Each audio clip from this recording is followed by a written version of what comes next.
选民们，欢迎各位出席人民力量党今天晚上所主办的最后一场群众大会。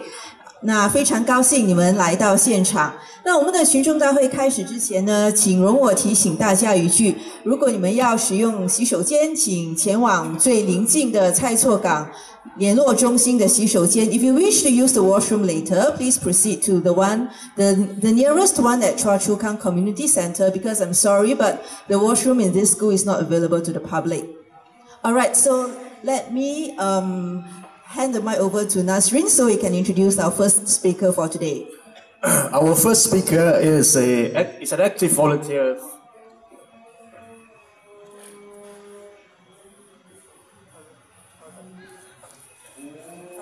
Our first speaker is an active volunteer with People's Power Party.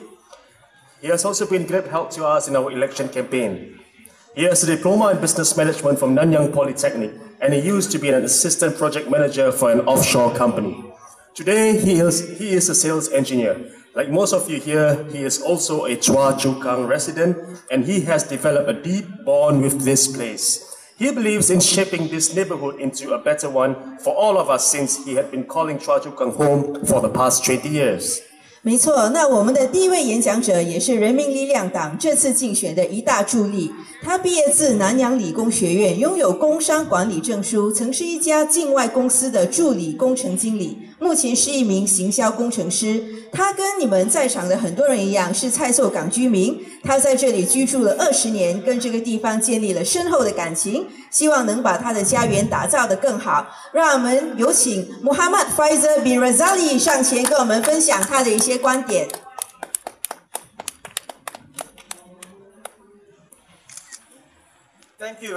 Thank you very much, everyone who come here to the PPP rally. We really appreciate your support. Okay, like they said, I've been staying here in Choa Kang for the last 15 years, and before that, I was in Nanyang. So basically, it's the same GRC. And you know what? When I bought a house for myself, I decided where should I stay. And the new Sunshine Gardens actually came up, so I bought a house in Choa Kang as well. You might ask, why do I stay here? Why not I go to Punggol or something? Because you know what? Walk around you. This still feels like Singapore. Go to Punggol. How does it feel like when you go down and walk around? If you don't understand what I say, go ahead and try yourself. Okay, back to why am I here? The reason why I'm here because I'm sick and tired of, we having to shove up the policies that they throw to us. It's time for change. It's really time for change. You know what?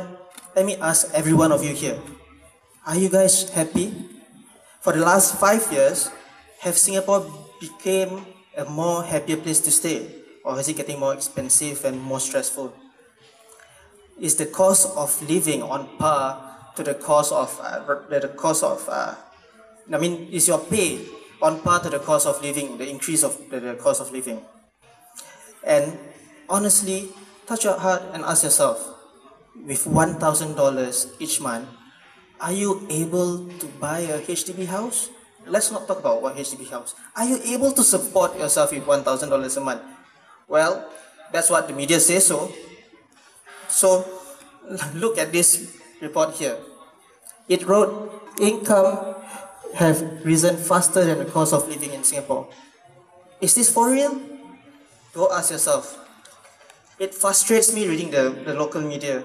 To be honest, I stopped buying papers. And the only reason why I buy papers is because, you know what, I want to do some spray painting or something, or wrap something up. If not, why waste that money? You know, when we are in school, I'm sure some of you, not 30, maybe my age, right?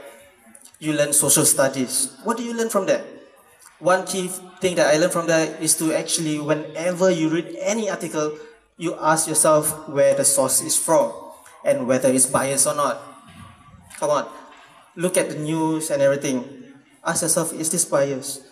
Do yourself a favor. Do a compare and contrast to every single article that you read. Maybe you want to read one, which is the mouthpiece of the government, and then you read another, and then do a comparison. Maybe you even read outside of the country where it's more neutral, and see whatever you read, is it true or not? Okay, on this $1,000 a month and income and everything like that, I decide to do a case study with you guys. Look, COE for motorcycles, no one ever talk about it. Because you know what? People who ride motorcycles are generally people who are not very rich. Last year, only last year, January, the COE for motorcycle is $1,900. $1,098 if I'm wrong, but doesn't reach $2,000. Today, the bidding end at $6,512. That is an increase of 330%. Cost of living didn't go up. A dispatch rider, for this case, who used to be able to buy a wave for $4,000, now have to fork up $13,000 for the same bike, which you can get last year for $4,500. $13,000, you could buy yourself a Super 4. If you don't know what that means, it's really a much bigger bike than the wave that the dispatch rider usually ride. So, like I said, people who ride these small bikes as dispatch riders, do you really think that they can really have so much spending power? But why, when the COE go up, no one cares about these people? Why are we forced to accept this? Well, you can say that, oh, the number of bikes, COE is to reduce the number of bikes. But let me ask you this. They increase the price of COE that Singaporeans have to bear, but they did control the amount of Malaysian bikes coming in. Well, you see, this unlimited control of bikes coming in actually reduce the pay of these dispatch riders. How do I go about that? Okay, back to this case study. Dispatch rider. Average dispatch rider earns $1,400. After CPF, he brings home $1,130. After paying that for that 13,000 bike, he's paying like $400 a month for installment, insurance, road tax. He has $720 left. Fuel in Singapore is not cheap, seriously. On a base of 8 liters a day, that will be another $328. So balance of $700, as I said previously, minus of this $300 for the fuel, $400 a month to survive on. Do you think that's possible? $400 a month? Do your own maths. $400 a month, divide by 30 days, that is close to only $13 a day. That is okay if he's single. If he has a child, have a wife, $13 a day. Do you think that's possible? Well, they say cost of living didn't grow up. As I previously said, the reason why the pace of this dispatch rider is being depressed is because, you see, simple economics. When the supply is more than demand, the price will reduce. The demand for this dispatch rider is constant, but the supply is unlimited. People abroad can come in. So, a lot of Malaysian bikers willing to take that $1,000 a month job, because you know what? You do that conversion, they can earn easily 3,000 ringgit, where a sales executive there earns that amount as a dispatch rider here in Singapore. Then I ask you this question. A lot of people say that Singaporeans are fussy for job. They don't want low-paying job. But ask yourself this. $400 a month, can you survive? Honestly, it's not possible if you have kids. It's not that we are fussy, it's just that we can't afford low pay because of the cost of living.